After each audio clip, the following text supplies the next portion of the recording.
तीन विधायक स्टिंग में फंसते नजर आए और उसके बाद अब उनके लिए मुश्किलें बढ़ती जा रही हैं। राजस्थान की विधानसभा में बनी सदाचार कमेटी ने कल बैठक की और बैठक के बाद तीनों ही विधायकों को नोटिस थमा दिया है और 19 दिसंबर को उन्हें 11 बजे कमेटी के सामने पेश होना होगा। आप सबको याद है कि किस तरह से एक निजी अखबार के स्टिंग में ये तीनों विधायकों का नाम आया था, जिनमें हिंडौन से विधायक अनिता जाटव जो कांग्रेस से विधायक हैं, बीजेपी के विधायक रेवंत सिंह डांगा जो खींवसर से विधायक हैं और निर्दलीय विधायक बयाना से ऋतु बनावत हैं। ऐसे में लगातार ये बात कही जा रही थी कि आखिरकार अब जांच में क्या होगा।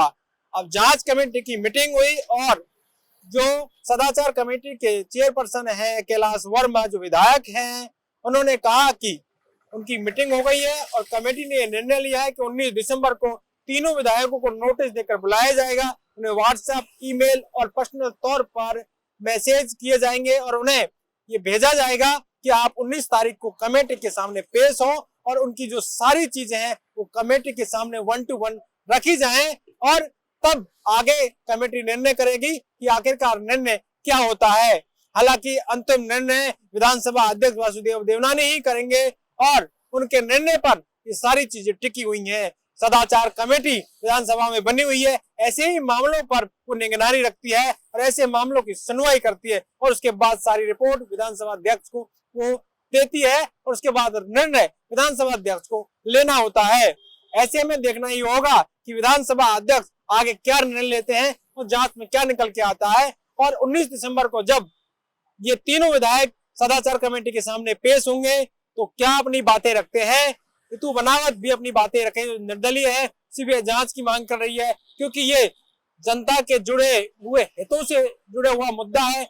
जो विधायक फंड मिलता है वो जनता के लिए होता है और उसमें 40% कमीशन की बात सामने आई और उसके बाद कहा जा रहा था कि दरी पट्टी जो स्कूलों में दी जाती है उसके लिए कमीशन मांगा गया है, जो कहीं ना कहीं ये एक बड़ा जो है सवालिया निशान है। और तमाम लोग चाहे विधायक हो, चाहे पक्ष हो या विपक्ष के हो, तमाम लोग इस बात की पैरवी कर रहे हैं कि कहीं ना कहीं इसकी जांच हो और एमएलए जो लैंड है उनकी भी जांच हो कि अब तक किस तरह से उन्होंने पैसा जो दिया है वो किस तरह का दिया, क्या इसमें भी घोटाला था।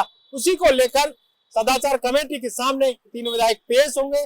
साथ ही साथ इस बात पर भी नजर है कि आखिरकार इनका जो भविष्य है वो क्या होगा। निलंबन भी हो सकता है विधानसभा अध्यक्ष अगर जांच में कहीं ना कहीं बड़े स्तर पर ये निर्णय होता है और उसमें दोषी पाए जाते हैं तो फिर विधानसभा अध्यक्ष सदस्यता की जो रद्द करने के लिए कह सकते हैं। ऐसे में वो विधानसभा अध्यक्ष जो निर्णय लेंगे वो निर्णय को चुनौती ना तो हाई कोर्ट में दी जा सकती है ना सुप्रीम कोर्ट में। ऐसे में कहा जा सकता है कि इनका जो भविष्य है इन तीनों ही एमएलए का वो विधानसभा अध्यक्ष पर टिका हुआ है कि उनका निर्णय आखिरकार क्या होगा।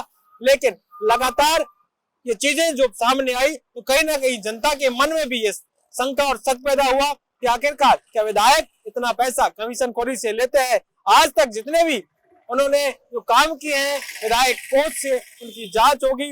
मुख्यमंत्री भजनलाल शर्मा और विधानसभा अध्यक्ष ने निर्णय लेते हुए इन विधानसभा में तीनों विधायकों के जो फंड था उस फंड के जो खाते थे उन्हें बंद कर दिया। अब वो उस फंड से किसी भी तरह का कोई भी फंड जारी नहीं कर सकते। ये निर्णय पहले तौर पे लिया गया मैसेज देने के लिए और अब जो सदाचार कमेटी है उसका निर्णय होगा, उसके सामने ये 1 to 1 पेश होंगे और उसके बाद विधानसभा अध्यक्ष के सामने जब रिपोर्ट जाएगी तो विधानसभा अध्यक्ष क्या निर्णय लेते हैं उस पर सभी की निगाहें टिकी हुई है। बहरहाल जब 19 दिसंबर को तीनों पेश होंगे तो क्या कुछ बातें होंगी वो हम आप तक पहुंचाते रहेंगे। फिलहाल सदाचार कमेटी के सामने तीनों ही विधायक पेश होने और फिर विधानसभा अध्यक्ष क्या निर्णय लेते हैं उस पर हमारी निगाहें हम तमाम खबरों से आपको रूबरू करवाते रहेंगे। पॉलिटिकल पंचायत के लिए जयपुर से कैमरामैन राजेंद्र शर्मा के साथ दशरथ गुजर।